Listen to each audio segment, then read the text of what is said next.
इन साथियों, मैं अनिल कुमार फिर से अपने यूट्यूब चैनल में आप लोगों का स्वागत करता हूं। दोस्तों, आज के सेशन का मेरा जो टॉपिक है वो आपको पॉलिटिकल साइंस का एक बहुत ही महत्वपूर्ण टॉपिक है, जो है आपको भारत के राष्ट्रपति से जो संबंधित कुछ महत्वपूर्ण प्रश्न है उसका हम लोग इस सेशन में क्या करेंगे, एनालिसिस करेंगे। तो ये जो टॉपिक है वो आपको क्लास 11, 12 और जो कम्पिटेटिव एग्जाम्स की तैयारी करने वाले छात्र छात्राएं हैं उनके लिए क्या है कि आपको काफी ज्यादा जो है आपको फायदेमंद है। तो साथियों, ये जो है आपको ऑफलाइन बैचेज में जो आपको टेस्ट हुई है, ठीक है ना, उसी का जो है हम क्वेश्चन जो है यहाँ पे एनालिसिस कर रहे हैं।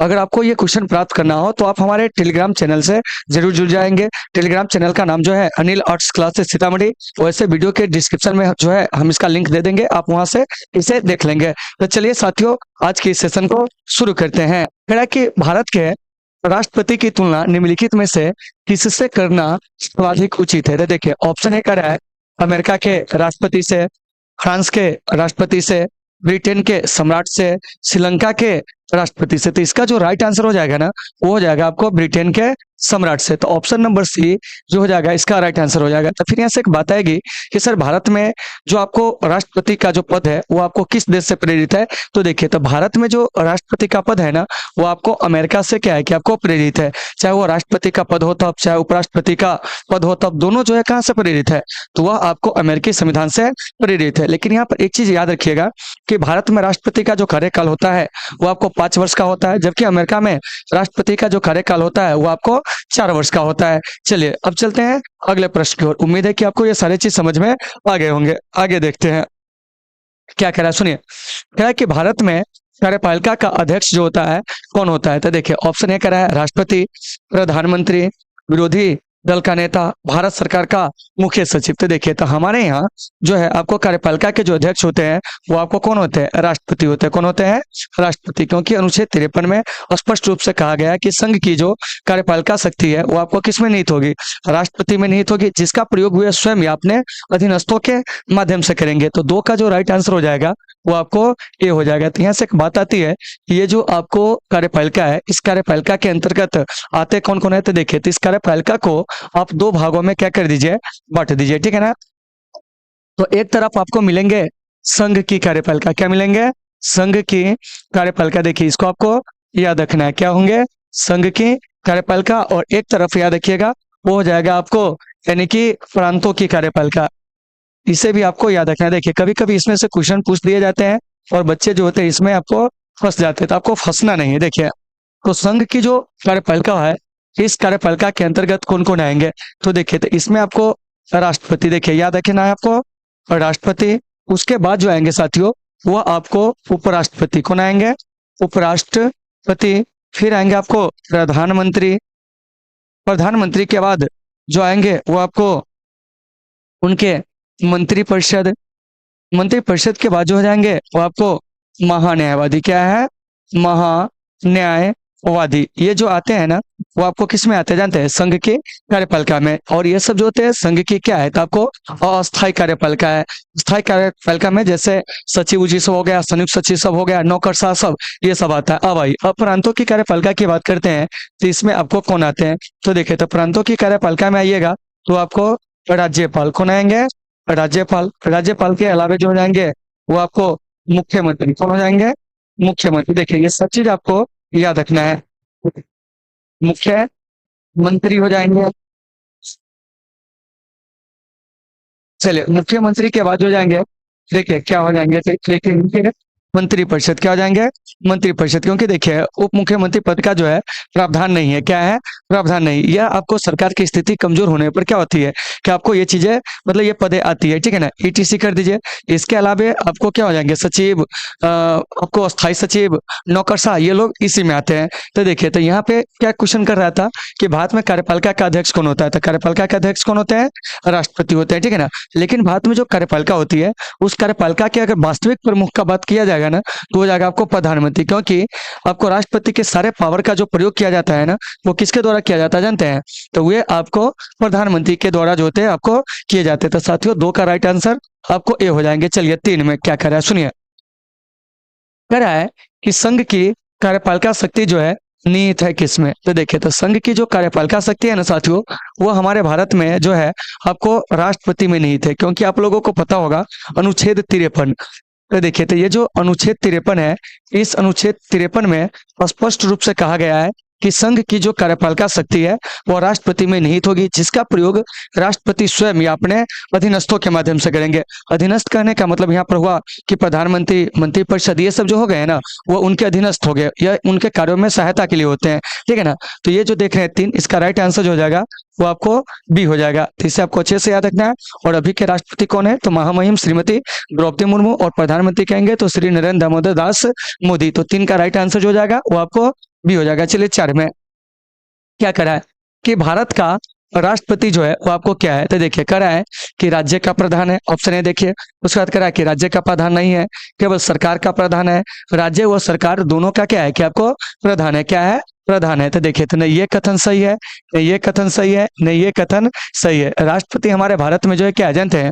तो आपको राज्य का प्रधान है। तो 4 का राइट आंसर जो हो जाएगा ये हो जाएगा, क्योंकि आपको पता होगा कि भारत में पार्लियामेंट्री मतलब पार्लियामेंट्री सिस्टम है, यानी कहने का मतलब हुआ कि आपको संसदीय प्रणाली है।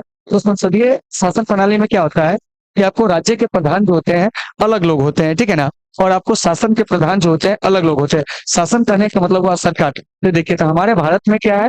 संसदीय शासन प्रणाली, इसीलिए यहाँ पर सरकार या शासन के जो प्रधान होंगे ना, वो आपको प्रधानमंत्री होंगे। कौन होंगे? प्रधानमंत्री।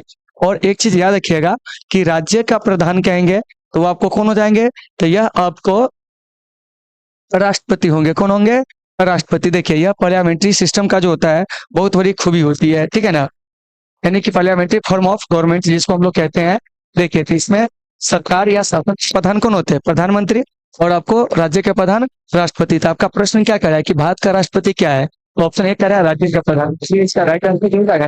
तो आपको ये हो जाएगा। तो इसको आपको बढ़िया से देख लेना है। चलिए अब हम चलते हैं 5 में क्या कह रहा है, सुनिए।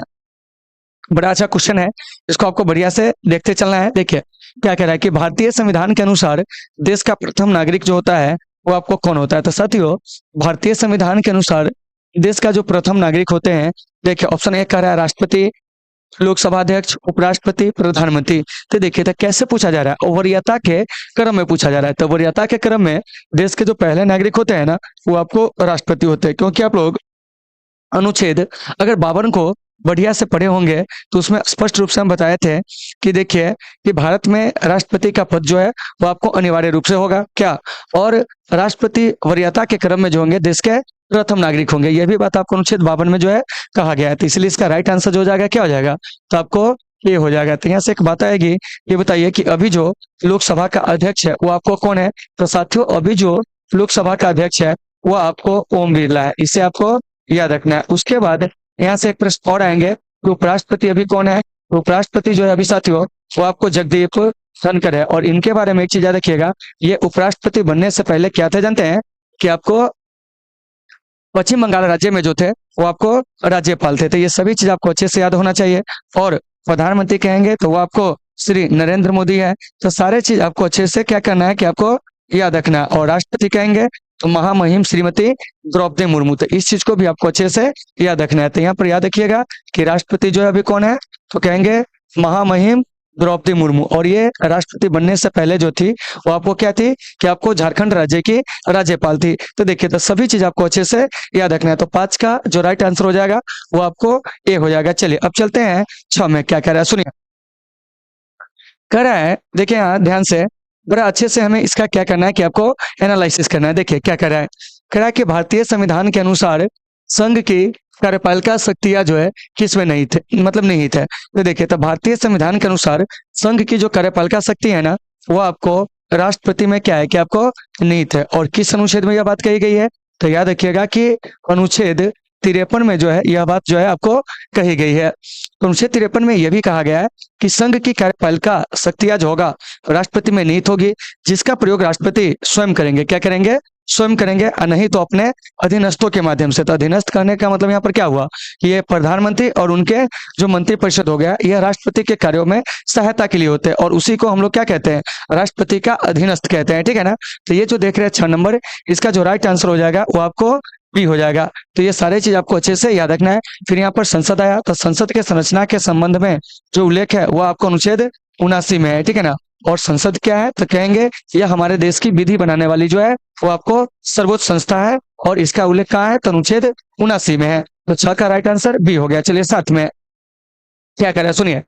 कह रहा है कि भारतीय संविधान के अनुसार देश की तीनों सेनाओं का जो सुप्रीम कमांडर होते हैं वो आपको कौन होते हैं। तो देखिए ऑप्शन ए कह रहा है राष्ट्रपति, उपराष्ट्रपति, थल सेनाध्यक्ष, फील्ड मार्शल। तो इसका जो राइट आंसर हो जाएगा वो हो जाएगा आपको राष्ट्रपति। क्या हो जाएंगे, राष्ट्रपति। तो एक चीज याद रखिएगा कि हमारे देश में जो है 3 तरह के जो है वो आपको सेना है। एक है आपको स्थल सेना जिसको हम लोग आर्मी कहते हैं, एक है आपको जल सेना या नौसेना जिसको हम लोग नेवी कहते हैं, और एक है आपको वायुसेना जिसको हम लोग क्या कहते हैं, तो आपको एयरफोर्स कहते हैं। तो यहाँ पर एक चीज याद रखिएगा कि 3 हम डेट बता रहे हैं, उस डेट को आपको याद रखना है। जैसे देखिए एक सबसे पहले आपको 15 जनवरी, ये डेट आपको याद रखना है। उसके बाद आपको 8 अक्टूबर का जो डेट है वह याद रखना है, और 8 अक्टूबर के बाद जो है आपको 4 दिसंबर का डेट जो है वो आपको याद रखना है। तो देखिए तो 15 जनवरी को क्या होता है ये समझिए। 15 जनवरी को साथियों क्या होता है कि आपको भारतीय थल सेना दिवस जो होते हैं वो आपको क्या होते हैं कि आपको मनाए जाते हैं। तो इस बात को आपको अच्छे से याद रखना है कि भारतीय थल सेना दिवस कब मनाए जाते हैं, तो आपको 15 जनवरी को। उसके बाद है 8 अक्टूबर को, तो इस दिन जो होता है वो आपको वायु सेना दिवस जो होते हैं वो आपको मनाए जाते हैं। उसके बाद है आपको 4 दिसंबर को, इस दिन जो होते हैं साथियों वो आपको नौसेना दिवस जो होते हैं वो आपको मनाए जाते हैं। तो साथियों इन सभी चीजों को आपको अच्छे से क्या करना है कि आपको याद रखना है। तो देखिए तो जैसा भी प्रश्न आपके एग्जाम में पूछा जाए आप उसे बढ़िया से देख लोगे, ठीक है ना। और ये सब आपको जानकारी होनी चाहिए, ठीक है ना, क्योंकि हर साल जो होते हैं ये हम लोग मनाते हैं लेकिन इसके बारे में जानकारी नहीं रहती। लेकिन आज से आपको क्या करना है कि सारे चीजों को कवर करते चलना है, ठीक है ना। चलिए तो ये जो 7 नंबर देख रहे हैं इसका राइट आंसर क्या हो जाएगा, तो आपको ए हो जाएगा। चलिए अब चलते हैं 8 में। देखिए क्या कह रहा है कि भारत का राष्ट्रपति होता है क्या। तो देखिए कह रहा है भारत का वास्तविक शासक, उसके बाद कह रहा है राज्य का संवैधानिक अध्यक्ष, राज्य और सरकार का अध्यक्ष, और डी में कह रहा है बहुमत दल का नेता। तो देखिए न ये बहुमत दल के नेता होते हैं, न ये सरकार के अध्यक्ष होते हैं, ठीक है ना। क्या है, सरकार के अध्यक्ष तो कभी राष्ट्रपति होते ही नहीं, इसलिए ऑप्शन होगा ही नहीं। अब जो है ऑप्शन नंबर बी, देखिए यह कह रहा है राज्य का संवैधानिक अध्यक्ष, इसीलिए इसका राइट आंसर जो हो जाएगा वो क्या हो जाएगा, तो ऑप्शन नंबर बी हो जाएगा। क्योंकि आपको बताया है कि भारत में संसदीय शासन प्रणाली है जो कि आपको ब्रिटेन से प्रेरित है। कहां से प्रेरित है, ब्रिटेन से। तो देखिए तो संसदीय शासन प्रणाली में क्या होता है कि राज्य के प्रमुख जो होते हैं ना वो आपको अलग व्यक्ति होते हैं, और शासन या सरकार के प्रमुख अलग व्यक्ति होते हैं। तो हमारे भारत में शासन के जो प्रमुख होते हैं ना वे आपको कौन होते हैं जानते हैं, प्रधानमंत्री। और राज्य के प्रमुख जो होते हैं ना वो आपको राज्यपाल होते हैं। तो साथियों सभी चीज को आपको अच्छे से याद रखना है। तो 8 का राइट आंसर जो हो जाएगा वो आपको बी हो जाएगा। उम्मीद है कि आपको ये सारे चीज समझ में आ गए होंगे। चलिए अब हम चलते हैं 9 में। क्या कह रहा है सुनिए। कह रहा है कि भारतीय सशस्त्र सेनाओं का सर्वोच्च कमांडर जो होता है वो आपको कौन होता है। तो अभी बताए थे कि भारतीय सशस्त्र सेनाओं का जो सशस्त्र मतलब सर्वोच्च कमांडर होते हैं वे आपको कौन होते हैं, राष्ट्रपति। तो ऑप्शन नंबर ए जो हो जाएगा इसका राइट आंसर हो जाएंगे, ठीक है ना। और प्रधानमंत्री कहेंगे तो ये हमारे यहाँ सरकार के क्या होते हैं कि आपको प्रमुख होते हैं। रक्षा मंत्री भी कौन है, तो आपको राजनाथ सिंह है। तो ये सभी चीज आपको अच्छे से याद होनी चाहिए। तो 9 का right answer option number A. चलिए 10 में क्या करा है, देखिए कह रहा है कि भारत के राष्ट्रपति के लिए क्या है कि आपको आवश्यक योग्यता क्या नहीं है, यह पूछा जा रहा है। मतलब इसमें सबसे पहले जान लीजिए कि योग्यता क्या क्या है। तो सबसे पहला कह रहा है कि वह भारत का नागरिक हो, बिल्कुल सही हो। तो भारत का कैसा नागरिक हो, तो चाहे वह जन्मजात हो तब, याद रखिएगा, चाहे वह आपको देशीकरण द्वारा भारत की नागरिकता ग्रहण किया हो तब, ठीक है ना, दोनों में से कोई होगा, ठीक है ना, वो राष्ट्रपति बनने के क्या है कि आपको पात्र है।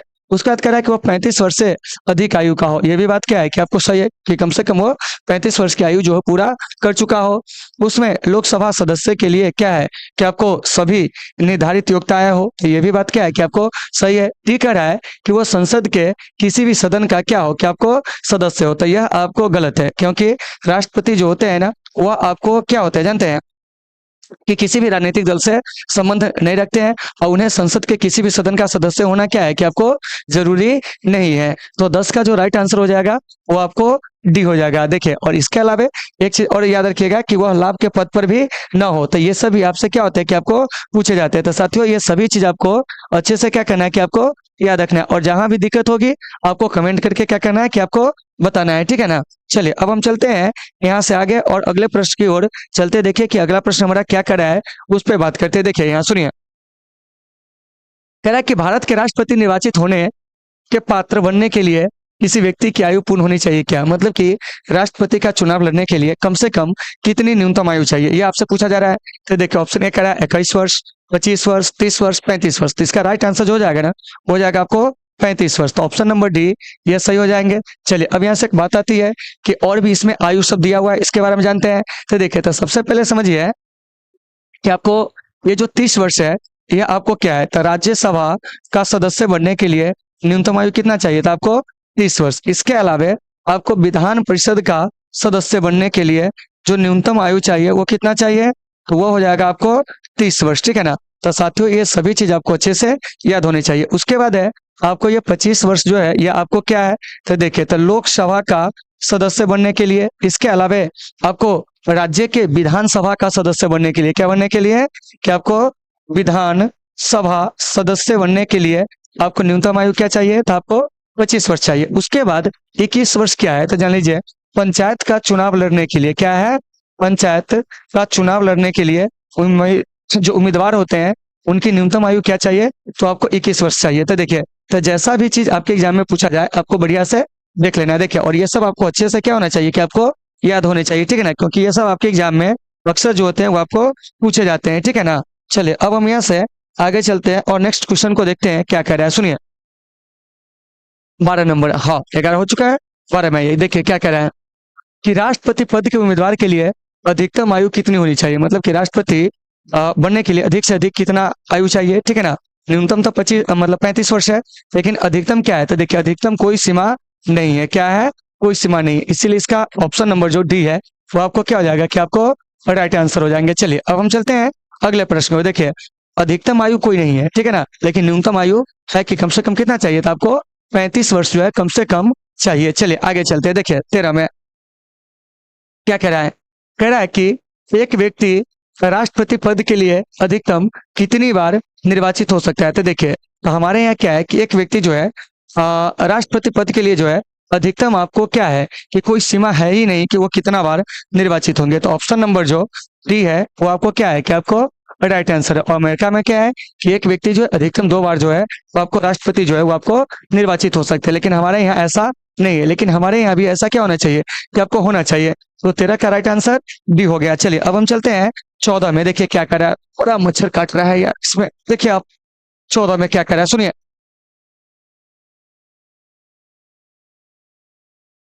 देखिए कह रहा है कि राष्ट्रपति का निर्वाचन किस प्रकार से होता है। तो देखिए ऑप्शन ए कह रहा है प्रत्यक्ष रूप से, अप्रत्यक्ष रूप से, मनोनयन द्वारा, कोई प्रावधान नहीं है। तो देखिए, तो राष्ट्रपति का जो निर्वाचन होता है ना, उसमें आपको अप्रत्यक्ष निर्वाचन पद्धति के द्वारा होता है, ठीक है ना, क्योंकि प्रत्यक्ष रूप से नहीं होता। प्रत्यक्ष रूप से वो निर्वाचन होता है जिसमें भारत की आम जनता क्या कहते हैं, कि आपको हिस्सा लेते हैं। लेकिन राष्ट्रपति के निर्वाचन में क्या होता है कि जनता के द्वारा चुने गए प्रतिनिधि हिस्सा लेते हैं। तो राष्ट्रपति का निर्वाचन कैसे होता है, तो आपको अप्रत्यक्ष रूप से। इसीलिए 14 का राइट आंसर क्या हो जाएगा, तो आपको बी हो जाएगा। चलिए अब चलते हैं 15 में। क्या कह रहा है, सुनिए, बड़ा अच्छा क्वेश्चन है। देखिए कह रहा है कि राष्ट्रपति पद के निर्वाचन हेतु कौन सी पद्धति अपनाई जाती है। तो देखिए कह रहा है सूची पद्धति, तो यह आपको नहीं है। उसके बाद है आपको संचयी मत पद्धति, यह भी आपको नहीं है। उसके बाद है सापेक्ष बहुमत पद्धति, यह भी आपको नहीं है। फिर आपको डी बच गया, एक ही तो वही होगा। तो देखिए समानुपातिक प्रतिनिधित्व एवं एकल संक्रमणीय मत प्रणाली, यही आपको राष्ट्रपति के निर्वाचन में क्या होता है, कि आपको अपनाया जाता है। और एक चीज याद रखिएगा कि राष्ट्रपति के जो निर्वाचन प्रणाली है उसके बारे में जो चर्चा की गई है वह आपको अनुच्छेद 55 में की गई। देखिए याद रखिएगा कि अनुच्छेद 55 में क्या है, तो राष्ट्रपति चुनाव के जो निर्वाचन प्रणाली है, क्या है, निर्वाचन प्रणाली, इसी के बारे में चर्चा की गई। और एक चीज याद रखिएगा कि भारत में राष्ट्रपति के चुनाव संबंधी जो प्रणाली है वो आपको कहाँ से प्रेरित है, तो वह आपको आयरलैंड के संविधान से क्या है, कि आपको प्रेरित है। तो ऐसे क्वेश्चन सभी पूछ लिए जाते हैं कि डीपीएसपी हो गया। इसके अलावा राष्ट्रपति के निर्वाचन से संबंधित जो आपको मतलब प्रणाली हो गए हैं, ये सब कहाँ से प्रेरित है, तो क्या कहिएगा, आयरलैंड से प्रेरित है। लेकिन यहाँ पर आप सीधे जान लीजिए कि राष्ट्रपति का चुनाव कैसे होता है, तो याद रखिएगा समानुपातिक प्रतिनिधित्व एवं एकल संक्रमणीय मत पद्धति द्वारा होता है, ठीक है ना। और राष्ट्रपति के निर्वाचन प्रणाली का उल्लेख कहाँ है, तो अनुच्छेद 55 में। तो इसका राइट आंसर जो हो जाएगा वो आपको डी हो जाएगा। और आप लोगों को एनालिसिस कैसी लग रही है आप लोग कमेंट करके जरूर बताओगे। चलिए अब चलते हैं 16 में। क्या कह रहा है, सुनिए, कह रहा है कि राष्ट्रपति पद के चुनाव संबंधी विवाद को किससे निर्देशित किया जाता है? मतलब कि राष्ट्रपति के चुनाव में अगर क्या होगा कि विवाद होगा तो वह कहाँ जाएगा? तो साथियों, तो उसका जो आपको निपटारा जो होगा, ठीक है ना, वो आपको उच्चतम न्यायालय में होगा, यानी कि सुप्रीम कोर्ट में होगा, ठीक है ना। तो राइट आंसर क्या हो जाएगा आपको? अनुच्छेद डी, सॉरी अनुच्छेद डी कहते हैं। राइट आंसर जो हो जाएगा ऑप्शन डी हो जाएगा। देखिए, तो यहाँ से याद रखिएगा कि राष्ट्रपति के चुनाव संबंधित विवाद हो, चाहे उपराष्ट्रपति के चुनाव संबंधित विवाद हो, उच्चतम न्यायालय में जाएगा। यह बात कहाँ कहा गया है? तो आपको अनुच्छेद 71 में, तो इसे भी आपको अच्छे से याद रखना। अब देखिए, अब यहाँ से एक बात आती है लोकसभा अध्यक्ष। तो लोकसभा अध्यक्ष कौन है?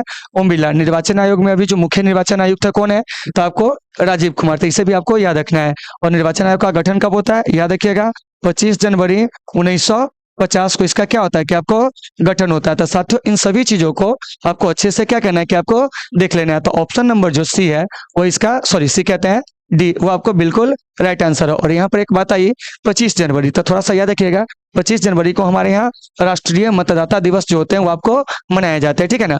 तो 16 का राइट आंसर डी हो गया। चलिए 17 में क्या कह रहा है? बड़ा अच्छा प्रश्न है, आप लोग इसे बढ़िया से देखिए पहले, और ये देखने में आपको लंबा होगा लेकिन प्रश्न जो है काफी ये है। देखिए क्या कह रहा है, भारत का राष्ट्रपति निर्वाचित होने के लिए निम्नलिखित में से कौन सा बात मतलब अयोग्यता मानी जाएगी? मतलब कि कौन सी ऐसी चीजें हैं जो आपको अयोग्य होगी? तो देखिए कह रहा है कि भारत का नागरिक हो, तो यह आपको बिल्कुल सही कि राष्ट्रपति पद के लिए जो है आपको अगर चुनाव लड़ना है तो सबसे पहले आपको भारत का नागरिक होना होगा, यह बात सही है। 35 वर्ष की आयु पूर्ण कर मतलब पूरा कर चुका हो, यह भी आपको क्या है बिल्कुल सही है। लोकसभा का सदस्य निर्वाचित होने की योग्यता रखता हो, यह भी सही है। आगे कह रहा है कि कोई लाभ का पद ग्रहण किए हुए, तो यह गलत है, क्योंकि राष्ट्रपति का चुनाव लड़ने के लिए उम्मीदवार को क्या होता है कि लाभ के पद पर नहीं रहना होता है। तो 17 का जो राइट आंसर हो जाएगा वो आपको डी हो जाएगा। तो देखिए राष्ट्रपति हो गया, उपराष्ट्रपति हो गया, प्रधानमंत्री हो गया, ठीक है ना, या कोई मंत्री हो गया, ये राज्यों के राज्यपाल हो गया, ये सब ना लाभ के पद में नहीं आते हैं, ठीक है ना। तो इसको भी आपको याद रखना है। तो 17 का राइट आंसर क्या है? तो आपको डी है। चलिए 18 में क्या कह रहा है सुनिए, कह रहा है कि भारत में राष्ट्रपति का चुनाव किया जाता है कैसे? तो देखिए ऑप्शन ए कह रहा है प्रत्यक्ष निर्वाचन द्वारा, तो ये नहीं है, क्या है? ये नहीं है। उसके बाद कह रहा है आपको एकल हस्तांतरणीय मत पद्धति द्वारा, क्या है? पद्धति द्वारा। उसके बाद है अनुपातिक मत प्रणाली द्वारा। उसके बाद है खुला बैलेट प्रणाली द्वारा। तो ये सब तो देखिए कि बैलेट पेपर से तो चुनाव होते हैं, क्या होते हैं? चुनाव होते हैं, नो डाउट, ठीक है ना। लेकिन यहाँ पर जो इसका राइट आंसर जो है देखिए, यह आपको क्या हो जाएगा? ऑप्शन नंबर जो बी है वो आपको बिल्कुल जो हो जाएगा, इसका क्या हो जाएगा कि आपको सही आंसर हो जाएगा। तो 18 का राइट आंसर वो आपको बी हो जाएगा। तो आप लोग इसे बढ़िया से देख लीजिए, जहां भी दिक्कत हो आपको क्या करना है, कमेंट करके बताना है, ठीक है ना।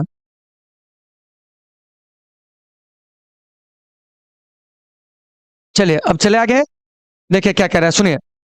अगला कह रहा है कि राष्ट्रपति पद का चुनाव संचालित किया जाता है किसके द्वारा?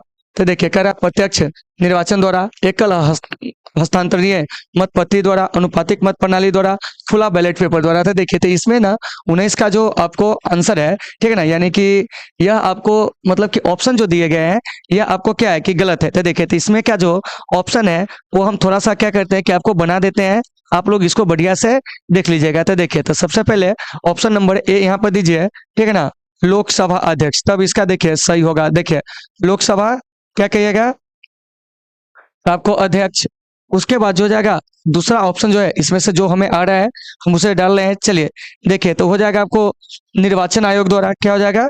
निर्वाचन आयोग द्वारा। उसके बाद जो हो जाएगा देखिए ऑप्शन गलती दे दिया है, ठीक है ना, आपने चेक नहीं किए थे, बच्चे लोग को दे दिए थे, निर्वाचन आयोग द्वारा। उसके बाद जो हो जाएगा तीसरा ऑप्शन कह रहा है प्रधानमंत्री द्वारा, क्या है? प्रधानमंत्री द्वारा। उसके बाद है आपको डी में, ठीक है ना, संसदीय मामलों के मंत्री द्वारा, क्या है? संसदीय मामलों के मंत्री द्वारा। देखिए ऑप्शन यहाँ पर हमको लिखना पड़ रहा है मामलों के, ठीक है ना, मंत्री द्वारा, क्या है? मंत्री द्वारा। तो देखिए तो यहाँ पर आपका जो भी ऑप्शन दिया गया है ना ये सब के सब जो है वो आपको गलत है, क्या है? गलत है। अब आपको आंसर यहाँ से ढूंढना है। देखिए उधर वाला और आपको ध्यान नहीं देना है, ठीक है ना, उधर नहीं ताकना, आंख को इसे बंद कर लेना है, ठीक है ना। चलो देखो क्या कह रहा है, कह रहा है कि राष्ट्रपति पद का चुनाव संचालित किया जाता है किसके द्वारा? तो देखिए ऑप्शन ए में कह रहा है लोकसभा अध्यक्ष, तो ये आपको नहीं होंगे। अब है कि आपको निर्वाचन आयोग द्वारा, तो इसका राइट आंसर जो हो जाएगा ना ऑप्शन नंबर बी निर्वाचन आयोग हो जाएगा। तो उम्मीद है साथियों कि आपको ये सारे चीजें होंगे समझ में आ गए होंगे अब, ठीक है ना। चलिए अब हम चलते हैं 20 नंबर प्रश्न की ओर, क्या कह रहा है इस पर चर्चा करते हैं। देखिए सुनिए, कह रहा है कि राष्ट्रपति पद का चुनाव जो है वो आपको संचालित किया जाता है। देखिए अब यह क्वेश्चन आया, ठीक है ना। तो देखिए, तो राष्ट्रपति पद का जो चुनाव संचालित किया जाता है ना, वो आपको किसके द्वारा जानते हैं? तो वो आपको निर्वाचन आयोग द्वारा। तो ऑप्शन नंबर जो सी है यह इसका राइट आंसर हो जाएंगे, ठीक है ना। देखिए यही प्रश्न जो था पीछे था, अलग तरीके से दे दिया था। चलिए अब आगे चलते हैं, देखिए क्या कह रहा है, सुनिए। कह रहा है कि भारत में किसके चुनाव में, ठीक है ना, आनुपातिक प्रतिनिधित्व चुनाव प्रणाली का जो होता है वो आपको प्रयोग किया जाता है या आपको अपनाया जाता है। तो देखिए, तो ये हो जाएगा आपको राष्ट्रपति के चुनाव में। किसमें हो जाएगा? राष्ट्रपति के चुनाव में। तो ऑप्शन नंबर जो डी है क्या है, ठीक है ना। यानी कि राष्ट्रपति के चुनाव में क्या होता है, तो आपको अनुपातिक प्रतिनिधित्व चुनाव प्रणाली क्या होता है कि आपको अपनाया जाता है। चलिए फाइव क्या है, सुनिए। कह रहा है कि राष्ट्रपति चुनाव प्रणाली मामले के पास भेजे जाते हैं अगर विवाद की स्थिति हो जाए तो देखिए, तो राष्ट्रपति के चुनाव संबंधी मामले जो होते हैं ना, वो आपको उच्चतम न्यायालय के पास जो होते हैं वो आपको क्या किया जाता है कि आपको भेजे जाते हैं। तो ऑप्शन नंबर सी इसका राइट आंसर हो जाएगा। और यह बात कहाँ कही गई है, तो आपको अनुच्छेद 71 में कही गई। कहाँ कही गई है? 71 में, ठीक है ना। तो आपको ये भी बात याद रखना है कि उच्चतम न्यायालय के पास जाएगा किस अनुच्छेद के तहत, जानते हैं? तो अनुच्छेद 71 के तहत। अब बताइए ये आप लोगों को समझ में आ रही है या नहीं आ रही है? नहीं समझ में आए तो आप लोग कमेंट करके जरूर बताओगे, ठीक है ना। चलिए आगे चलते हैं, अगला प्रश्न क्या कह रहा है, सुनिए। 23 में बड़ा अच्छा प्रश्न है, आपको इसको अच्छे से समझ में आ रहा है क्या कह रहा है। इस अनुच्छेद के तहत राष्ट्रपति तथा उपराष्ट्रपति के निर्वाचन से संबंधित विवाद का निर्णय उच्चतम न्यायालय द्वारा करने का प्रावधान संविधान में किया गया। अभी बताए थे अनुच्छेद क्या कहिए गया, बताइए थे आपको 71। तो ऑप्शन नंबर जो डी है इसका राइट आंसर है। देखिए अनुच्छेद 55 में क्या है ये भी जान लीजिए, क्योंकि राष्ट्रपति से जुड़ा हुआ अनुच्छेद है तो इसको जानना है। तो अनुच्छेद 55 में राष्ट्रपति के जो आपको निर्वाचन प्रणाली है उसके बारे में क्या किया गया कि आपको चर्चा किया गया है। तो इसे आपको अच्छे से याद रखना है। और 63 से लेके आपको क्या है कि मतलब क्या कहते हैं 71 तक जो है वो आपको क्या है उपराष्ट्रपति है, क्या है 70 तक उपराष्ट्रपति, 71 तक दोनों में कॉमन हो जाता है कि राष्ट्रपति उपराष्ट्रपति दोनों के चुनाव में विवाद होगा तो आपको कहाँ जाएगा, सर्वोच्च न्यायालय में। तो इसका राइट आंसर क्या हो जाएगा, तो आपको ऑप्शन नंबर बी हो जाएगा। देखिए है कितना बड़ा क्वेश्चन लेकिन इसका आंसर कितना छोटा है। देखिए आगे कह रहा है कि राष्ट्रपति पद के उम्मीदवारों को चुनाव प्रचार हेतु कितना समय मिलता है। तो देखिए, तो राष्ट्रपति पद के उम्मीदवार को चुनाव हेतु जो मिलता है ना साथियों, वो आपको 2 महीना का समय मिलता है। सॉरी 2 महीना कहते हैं 2 सप्ताह का समय मिलता है। कितना का मिलता है? 2 सप्ताह का। तो ऑप्शन नंबर जो आपको बी है इसका वो आपको क्या हो जाएगा कि आपको राइट आंसर हो जाएगा। तो इसे आपको बढ़िया से देख लेना है। चलिए आगे चलते हैं और नेक्स्ट चीजों को क्या कहते हैं कि आपको जानते हैं। देखिए क्या कह रहा है कि भारत के राष्ट्रपति का चुनाव कितने वर्ष के लिए किया जाता है। तो बताए थे कि भारत में राष्ट्रपति का जो चुनाव होता है वो आपको 5 वर्ष के लिए होता है। अमेरिका में कहेंगे तो आपको 4 वर्ष के लिए होता है। तो 25 का राइट आंसर क्या हो जाएगा, तो आपको ऑप्शन नंबर बी हो जाएगा। चलिए 26 में, क्योंकि ये सब समझाए हुए हैं। देखिए क्या कह रहा है कि किस अनुच्छेद के तहत राष्ट्रपति अपने पद ग्रहण करने की तिथि से 5 वर्ष की अवधि तक अपने पद पर बना रहता है। यानी कि कहा जा रहा है आपको कि राष्ट्रपति पद का जो कार्यकाल है वो किस अनुच्छेद में, डायरेक्ट आपसे वही पूछा जा रहा है। तो इसका जो राइट आंसर हो जाएगा ना, अनुच्छेद जो हो जाएगा आपको 56। इसमें जो है राष्ट्रपति का कार्यकाल जो है इसके बारे में क्या किया गया कि आपको चर्चा किया गया। तो देखिए, तो राष्ट्रपति का कार्यकाल क्या होगा यह बात कहाँ कहा गया है, तो आपको अनुच्छेद 56 में। अनुच्छेद 57 में जो है आपको पुनर्निर्वाचन क्या है, पुनर्निर्वाचन जो है इसके बारे में चर्चा किया गया है कि एक व्यक्ति जो दोबारा भी राष्ट्रपति के पद पर क्या निर्वाचित हो सकते, उसके बारे में चर्चा किया गया है। उसके बाद है अनुच्छेद 58 में राष्ट्रपति पद हेतु जो योग्यता है क्या है, राष्ट्रपति पद हेतु जो आपको योग्यता है, अर्हता है, इसके बारे में आपको चर्चा किया गया। और अनुच्छेद 54 में जो है राष्ट्रपति का जो आपको निर्वाचक मंडल है क्या है, निर्वाचक मंडल मतलब कि राष्ट्रपति के चुनाव में कौन भाग लेगा यह बात जो कही गई है, ठीक है ना, वो किस अनुच्छेद में, तो 54 में। क्या है? 54 में, ठीक है ना। उसके बाद है आपको 56 में तो राष्ट्रपति का कार्यकाल, तो सब याद रखिएगा, ठीक ना। फिर है 55 राष्ट्रपति के निर्वाचन प्रणाली जो है उसके बारे में। तो ये जो देख रहे हैं 26, इसका जो राइट आंसर हो जाएगा बाबू वह आपको ऑप्शन नंबर बी हो जाएगा। और आपको समझ में आ रही है या नहीं आ रही है आप कमेंट करके जरूर बताओगे। चलिए अब चलते हैं आपको 27 में क्या कह रहा है, सुनिए।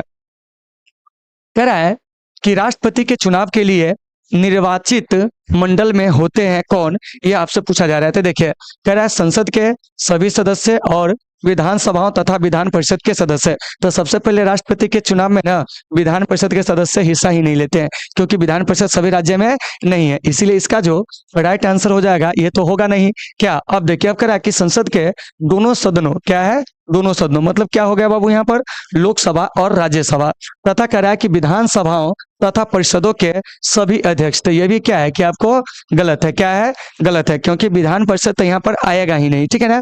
उसके बाद कह रहा है कि संसद के दोनों सदनों के सभी अध्यक्ष, तो ये भी नहीं होगा। अब कह रहा है कि संसद के दोनों सदनों के सभी निर्वाचित सदस्य। तो यहाँ दिए गए विकल्प में इसका जो राइट आंसर हो जाएगा ऑप्शन नंबर डी हो जाएगा। तो यहाँ पर थोड़ा सा आप लोग जान लीजिए कि राष्ट्रपति के चुनाव में हिस्सा कौन लेते हैं, यह जान लीजिए।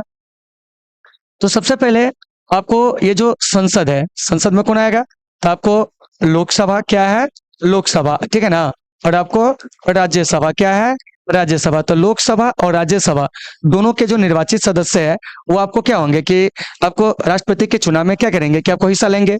इसके अलावा आपको राज्यों के विधानसभा के क्या है, राज्यों के विधानसभा के जो निर्वाचित सदस्य क्या है, निर्वाचित सदस्य हैं, वो भी क्या करेंगे कि आपको राष्ट्रपति के चुनाव में क्या करते हैं कि आपको हिस्सा लेते हैं। मतलब जहां भी विधानसभा है वहां के निर्वाचित सदस्य जो होंगे राष्ट्रपति के चुनाव में हिस्सा लेंगे। संसद के जो निर्वाचित सदस्य होंगे वो हिस्सा लेंगे, मनोनीत वाला हिस्सा नहीं लेते। तो 27 का राइट आंसर जो हो जाएगा ऑप्शन नंबर डी हो जाएगा। चलिए 28 में देखिए, क्वेश्चन बड़ा लंबा है, ठीक है ना, लेकिन ऐसा कुछ है नहीं इसमें कि हमसे यह नहीं बनेगा, ठीक है ना।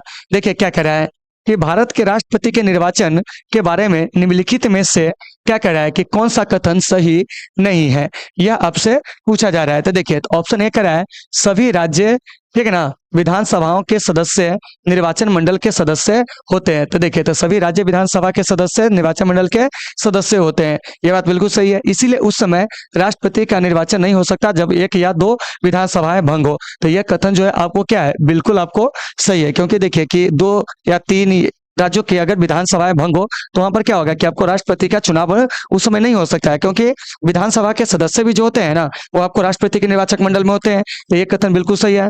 कह संसद के दोनों सदनों के सभी सदस्यों का मतलब मत मूल्य जो है राज्य विधानसभाओं के, ठीक है ना, संयुक्त मत मूल्य से कहीं अधिक होता है। तो ये भी कथन क्या है, बिल्कुल सही है, ठीक है ना। उसके बाद है कोई उम्मीदवार यदि मतों का बहुमत प्राप्त कर लेता है तो वह स्वतः ही क्या होता है कि आपको निर्वाचित हो जाता है। तो ये भी आपको बिल्कुल सही है। जब हम आपको राष्ट्रपति स्पेशल पढ़ाएंगे और उसमें जब एकल संक्रमणीय मत प्रणाली पढ़ाएंगे उसका एक सेशन होगा, ठीक है ना, उस पर हम लोग क्या करेंगे कि सब के बारे में विशेष चर्चा करेंगे। उसके बाद कह रहा है कि राष्ट्रपति के निर्वाचन संबंध में यदि कोई विवाद हो तो वह सर्वोच्च न्यायालय के क्षेत्राधिकार में नहीं आता है। तो यह कथन आपको गलत है। तो इसीलिए इसका ऑप्शन नंबर डी क्या हो जाएगा, राइट आंसर हो जाएगा। क्योंकि देखिए कि अभी बताए थे कि अनुच्छेद 71 के तहत, किसके तहत, अनुच्छेद 71 के तहत अगर राष्ट्रपति, ध्यान से सुनिए, उपराष्ट्रपति के चुनाव संबंधी जो विवाद होगा वो आपको कहाँ जाएगा जानते हैं, तो आपको सर्वोच्च न्यायालय में जाएगा। कहाँ जाएगा, सर्वोच्च न्यायालय में जाएगा। ये बात आपको बताया है। तो देखिए, तो ये जो देख रहे हैं 28, इसका राइट आंसर क्या हो जाएगा, तो आपको डी हो जाएगा, ठीक है ना। और सुप्रीम कोर्ट जो है हमारे यहाँ जो एकीकृत न्यायिक व्यवस्था है उसमें वो क्या है कि सर्वोच्च है, अर्थात वो शिखर पर है, ठीक है ना। चलिए अब चलते हैं 29 में क्या कह रहा है, सुनिए। कह रहा है कि भारत के राष्ट्रपति को उसके पद से हटाया जा सकता है, कैसे। तो देखिए, भारत के प्रधानमंत्री द्वारा, ऐसा नहीं है। लोकसभा के अध्यक्ष द्वारा, ये भी नहीं है। भारत के मुख्य न्यायाधीश द्वारा, ये भी नहीं है। अब क्या बच गया, तो संसद द्वारा। तो संसद जो है राष्ट्रपति को कैसे हटाएगा उसके पद से, तो देखिए, तो ये हो जाएगा आपको महाभियोग प्रक्रिया के द्वारा। तो यहाँ से एक बात आती है कि महाभियोग प्रक्रिया का उल्लेख कहाँ है, तो ये आपको अनुच्छेद 61 में, कहाँ है, अनुच्छेद 61 में। तो इस चीज को आपको अच्छे से याद रखना है, ठीक है ना। तो फिर यहाँ से एक चीज आपके पास और आएंगे, क्या जानते हैं कि ये जो महाभियोग प्रक्रिया है, ठीक है ना, इसका जो उल्लेख है अनुच्छेद 61 में, तो राष्ट्रपति पर जो महाभियोग की प्रक्रिया होती है वो आपको कहाँ से प्रेरित है। तो देखिए, हमारे भारत में राष्ट्रपति पर जो महाभियोग की प्रक्रिया है ना वह आपको कहाँ से प्रेरित है जानते हैं, तो ये आपको अमेरिका से प्रेरित है। और ये जो राष्ट्रपति है, इस राष्ट्रपति पर महाभियोग की प्रक्रिया जो है संसद के किसी भी सदन से क्या हो सकता है कि आपको शुरू हो सकता है, याद रखिएगा। तो 29 का right answer option number D हो जाएंगे। देखिए, बड़ा रोचक टॉपिक है, इससे बहुत सारे प्रश्न होंगे, वो आपके एग्जाम में आते हैं, इसीलिए आप इसे बढ़िया से मतलब याद रखोगे। चलिए आगे चलते हैं। इसमें क्या कह रहे हैं कि भारत के राष्ट्रपति को पद से हटाने की जो प्रक्रिया है वो आपको क्या है, यह पूछा जा रहा है। तो देखिए, कह रहा है कि संसद के द्वारा अविश्वास का प्रस्ताव, उसके बाद कह रहा है मंत्रिपरिषद का राष्ट्रपति को हटाने संबंधी प्रस्ताव, सर्वोच्च न्यायालय का निर्देश, संसद द्वारा महाभियोग। तो इसका जो राइट आंसर हो जाएगा ना वो हो जाएगा आपको संसद द्वारा महाभियोग। तो ऑप्शन नंबर जो डी है वो आपको बिल्कुल क्या है कि आपको सही है। तो साथियों आपके एग्जाम में जिस प्रकार से प्रश्न पूछे जाए आप इसे बढ़िया से देख लोगे। तो 30 का जो राइट आंसर हो जाएगा वो आपको क्या हो जाएगा, ऑप्शन नंबर डी। और अभी बताए थे कि राष्ट्रपति पर महाभियोग की प्रक्रिया संसद के किसी भी सदन से क्या है कि आपको शुरू हो सकता है। आगे देखिए क्या कह रहा है कि संविधान के उल्लंघन के लिए राष्ट्रपति के विरुद्ध अभियोग कार्यवाही किस में शुरू की जा सकती है। तो कह रहा है लोकसभा में, तो ऐसा नहीं है, राज्यसभा में ऐसा भी नहीं है, अब कह रहा है संसद के किसी भी सदन में। तो यह आपको राइट आंसर हो जाएगा। वह लोकसभा से भी शुरू हो सकता है और आपको राज्यसभा से भी शुरू हो सकता है महाभियोग की प्रक्रिया, ठीक है ना। चलिए तो 31 का right answer option number C हो जाएगा। चलिए 32 में क्या कह रहा है सुनिए, राष्ट्रपति को हटाया जा सकता है कैसे। तो साथियों राष्ट्रपति को जो हटाया जा सकता है ना वो आपको कैसे जानते हैं, तो वो आपको महाभियोग प्रक्रिया के द्वारा। तो ऑप्शन नंबर जो डी है वो बिल्कुल सही है। और एक चीज याद रखिएगा कि भारत में अब तक एक भी ऐसे राष्ट्रपति नहीं हुए हैं जिस पर आपको महाभियोग प्रक्रिया जो है क्या है कि आपको लगाई गई हो, ठीक है ना, या महाभियोग द्वारा उनको हटाया गया हो। चलिए अब चलते हैं नेक्स्ट प्रश्न की ओर। ये पहला समझ में आपको आगे होंगे। देखिए कि ये 32 नंबर जो है इसका राइट आंसर जो है क्या है, डी है। तो इसमें कहीं से कोई दिक्कत नहीं है। चलिए अब चलते हैं आगे हम लोग 33 में क्या कर रहा है इस पे हम लोग चर्चा करते हैं। देखिए उम्मीद है कि आपको ये सारे चीज समझ में आ गए होंगे। अब देखिए आप इसका आंसर जो है आप लोग स्वयं दीजिए कि वो क्या कर रहा है, ठीक है ना। देखिए कह रहा है कि राष्ट्रपति पर महाभियोग किस आधार पर लगाया जा सकता है। तो देखिए कह रहा है किसी भी आधार पर, संविधान के अतिक्रमण करने पर, राज्य विधानसभा का भंग करने पर, उपराष्ट्रपति को राष्ट्रपति बनाने पर। तो देखिए तो राष्ट्रपति पर जो महाभियोग है ना वो आपको संविधान के अतिक्रमण करने पर लगाया जा सकता है। तो ऑप्शन नंबर जो बी है ये इसका राइट आंसर हो जाएगा। और हमारे भारत में संविधान के जो संरक्षक होते हैं वो आपको कौन होते हैं, तो साथियों हमारे भारत में संविधान के जो संरक्षक होते हैं वो आपको सर्वोच्च न्यायालय होते हैं। चलिए अब चलते हैं 34 में क्या कह रहा है सुनिए, कह रहा है कि राष्ट्रपति पर महाभियोग की प्रक्रिया किस देश के संविधान से ली गई। तो देखो बाबू राष्ट्रपति पर महाभियोग की जो प्रक्रिया है ना वो आपको अमेरिका से क्या है कि आपको लिया गया। तो इसे आपको याद रखना है। देखिए तो यहाँ से एक चीज याद रखिएगा कि राष्ट्रपति का पद भी, ठीक है ना, उपराष्ट्रपति का क्या कहेंगे कि आपको पद क्या है, उपराष्ट्रपति का पद। इसके अलावा आपको एक चीज याद रखिएगा मौलिक अधिकार क्या है, मौलिक अधिकार। मौलिक अधिकार के बाद हो जाएगा बाबू जनहित याचिका, क्या हो जाएगा, जनहित याचिका। तो इसको भी आपको याद रखना है जनहित याचिका। जनहित याचिका के बाद जो हो जाएंगे वो आपको क्या हो सकते हैं बताइए। तो आपको न्यायिक पुनरावलोकन क्या है, न्यायिक पुनरावलोकन, ठीक है ना, पुनरावलोकन।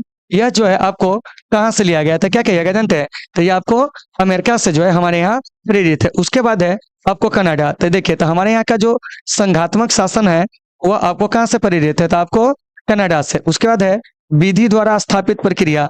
तो विधि द्वारा स्थापित प्रक्रिया कहाँ से प्रेरित है, तो देखिए तो विधि द्वारा स्थापित प्रक्रिया जो है वो आपको कहाँ से जानते हैं, तो आपको जापान से। उसके बाद है आपको डीपीएसपी, क्या है डीपीएसपी। उसके बाद जो है वो आपको क्या जानते हैं कि आपको राष्ट्रपति के निर्वाचन संबंधी जो प्रक्रिया है वो। इसके अलावा आपको क्या है कि राज्यसभा में 12 सदस्यों का जो क्या है कि आपको राष्ट्रपति के द्वारा मनोनयन, ये सब जो है आयरलैंड से प्रेरित है। तो ये सब आपको अच्छे से याद रखना है। लेकिन यहाँ 34 का राइट आंसर जो हो जाएगा वो आपको ये हो जाएगा। और आप लोगों को समझ में आ रही है या नहीं आ रही है आप लोग कमेंट करके जरूर बताओगे। चलिए अब चलते हैं 35 में क्या कह रहा है सुनो, कह रहा है कि भारतीय राष्ट्रपति को किस परिस्थिति में अपने पद से त्यागपत्र देना पड़ता है। तो देखो बाबू कह रहा है कि भारतीय राष्ट्रपति को कब त्यागपत्र देना पड़ेगा। तो कह रहा है महाभियोग लगने पर, रिश्वत लेने पर, प्रधानमंत्री के कहने पर, संसद के वक्तव्य न देने पर, यानी संसद में वक्तव्य न देने पर। तो देखिए तो इसका राइट आंसर हो जाएगा महाभियोग लगने पर। तो ऑप्शन नंबर ए जो हो जाएगा इसका बिल्कुल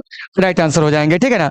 महाभियोग के द्वारा उनको हटाया जा सकता है। जब महाभियोग लग जाएंगे तो उनको क्या होगा कि त्यागपत्र देना पड़ेगा। चलिए अब क्या कह रहा है कि कार्यकाल पूर्ण होने पर कार्यकाल पूर्ण होने से पहले भारत के राष्ट्रपति को उनके पद से कैसे हटाया जा सकता है, यह आपसे पूछा जा रहा है। तो देखिए तो कार्यकाल पूर्ण होने से पहले भारत के राष्ट्रपति को जो है ना वो आपको क्या जानते हैं कि संसद द्वारा महाभियोग प्रक्रिया लगाकर क्या है कि आपको हटाया जा सकता है। तो 36 का राइट आंसर वो आपको डी हो जाएगा। देखिए क्वेश्चन एक ही है लेकिन इसके तरीका थोड़ा सा क्या है कि आपको अलग है। चलिए 37 में क्या कह रहा है सुनिए, कह रहा है कि राष्ट्रपति पर महाभियोग का आरोप एक संकल्प के रूप में संसद के किसी भी सदन में लाया जा सकता है, यह कम से कम कितने दिन की लिखित सूचना के बाद प्रस्तुत किया जाता है। मतलब आप सीधे समझ जाइए कि राष्ट्रपति पर महाभियोग प्रक्रिया लगाने से पहले, महाभियोग लगाने से पहले उनको 14 दिन पहले जो होता है ना, वो आपको सूचना देना पड़ता है। इसका डायरेक्ट राइट आंसर जान लीजिए, ऑप्शन नंबर बी। मतलब कि राष्ट्रपति पर जैसे महाभियोग लगाया जाएगा ना, तो इसे 14 दिन पहले उनको क्या होगा कि आपको सूचना देना होगा। चलिए अब चलते हैं 38 में क्या कह रहा है, सुनिए। कह रहा है कि सदन में राष्ट्रपति के विरुद्ध महाभियोग का प्रस्ताव, ठीक है ना, पास करने के लिए कितने सदस्यों का समर्थन चाहिए, ठीक है ना। तो ऑप्शन ए देखिए, कह रहा है कि आपको संसद के उपस्थित और मतदान करने वाले कम से कम 2/3 सदस्य। उसके बाद कह रहा है कि संसद के कुल सदस्यों में से कम 2/3 सदस्य। मतलब कि संसद के जो कुल सदस्य है ना, उसमें से कम कितना चाहिए जानते हैं, 2/3 सदस्य। इसीलिए इसका ऑप्शन नंबर जो बी है वो आपको बिल्कुल क्या हो जाएगा कि आपको सही हो जाएगा। देखिए, और संसद के एक सदन से महाभियोग की प्रक्रिया जब पास होगी तो दूसरे सदन में भी इसको क्या होता है कि आपको पास करवाना होता है, ठीक है ना। तो 38 का राइट आंसर क्या हो गया, तो आपको ऑप्शन नंबर बी हो गया। चलिए अब चलते हैं 39 में, क्या कह रहा है इस पर हम लोग चर्चा करते हैं। देखिए, कह रहा है कि भारत के राष्ट्रपति को कार्य अवधि की समाप्ति से पूर्व भी पद से हटाया जा सकता है, कैसे। तो अभी बताए थे कि यह सब महाभियोग द्वारा। तो ऑप्शन नंबर सी इसका राइट आंसर हो जाएगा। देखिए, एक ही क्वेश्चन जो है ना, उसको केवल क्या है कि भाषा को बदल कर, ठीक है ना, तरीका को बदल कर क्या किया जा रहा है कि आपसे पूछा जा रहा है। चलिए अब चलते हैं 40 में, क्या कह रहा है सुनिए। कह रहा है कि राष्ट्रपति को निम्नलिखित में से कौन सा पद और गोपनीयता की शपथ दिलाता है। मतलब कि राष्ट्रपति को उनके पद और गोपनीयता की शपथ जो है कौन दिलाते हैं, तो यह आपको भारत के मुख्य न्यायाधीश दिलाते हैं। और अभी भारत के जो मुख्य न्यायाधीश है, 50वें मुख्य न्यायाधीश है, उनका नाम क्या है, तो वह है आपको DY चंद्रचूड़। कौन है, DY चंद्रचूड़। तो इस चीज को भी आपको अच्छे से याद रखना है। उसके बाद है अटॉर्नी जनरल ऑफ इंडिया, तो वह आपको R वेंकट रमनी है। कौन है, R वेंकट रमनी, ठीक है ना। तो इसे भी आपको अच्छे से याद रखना है। कौन है, तो क्या कहेंगे, तो आपको R वेंकट रमनी। यही अभी भारत के क्या है कि आपको महान्यायवादी है, यानी कि अटॉर्नी जनरल ऑफ इंडिया। और ये भारत सरकार के सबसे बड़े क्या होते हैं कि आपको कानूनी सलाहकार होते हैं। तो ये सारे चीज आपको अच्छे से याद होनी चाहिए। तो 40 का राइट आंसर जो हो जाएगा वो आपको ऑप्शन नंबर ए हो जाएगा। चलिए 41 में क्या कह रहा है सुनिए। कह रहा है कि राष्ट्रपति संविधान के किस अनुच्छेद के तहत भारत के मुख्य न्यायाधीश के समक्ष जो है वो आपको शपथ ग्रहण करता है। मतलब कि राष्ट्रपति के शपथ संबंधित जो प्रावधान है वो आपको कहाँ है, तो यह आपको अनुच्छेद 60 में, क्या है, अनुच्छेद 60 में, ठीक है ना। तो ऑप्शन नंबर 20 का राइट आंसर हो जाएंगे। अनुच्छेद 58 में जो है राष्ट्रपति पद के लिए क्या है कि आपको योग्यता है, क्या है, योग्यता है। तो 41 का right answer option number B हो जाएंगे। चलिए अब हम चलते हैं 42 में। 42 नंबर क्या कर रहा है, इस पर थोड़ा सा हम लोग चर्चा करते हैं, सुनिए। कह रहा है कि मुख्य न्यायाधीश की अनुपस्थिति में राष्ट्रपति किसके समक्ष शपथ लेता है।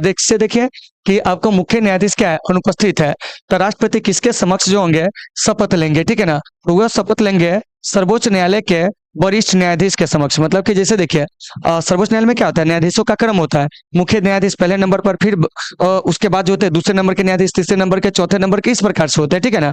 तो देखिए, तो अगर मुख्य न्यायाधीश अनुपस्थित हो तो अब क्या होगा, सर्वोच्च न्यायालय का वरिष्ठ न्यायाधीश उनको क्या करेंगे कि आपको शपथ दिलाएंगे। तो इस बात को आपको याद रखना है। उपराष्ट्रपति कहेंगे अभी कौन, जगदीप धनखड़। महान्यायवादी कहेंगे तो आपको R वेंकट रमनी। उसके बाद लोकसभा अध्यक्ष तो आपको ओम बिरला। लेकिन इसका राइट आंसर क्या हो जाएगा, तो ऑप्शन नंबर आपको डी हो जाएगा। तो उम्मीद है कि आपको ये सारे चीज समझ में आ गए होंगे। चलिए अब हम चलते हैं आपको 42 में, क्या कह रहा है सुनिए।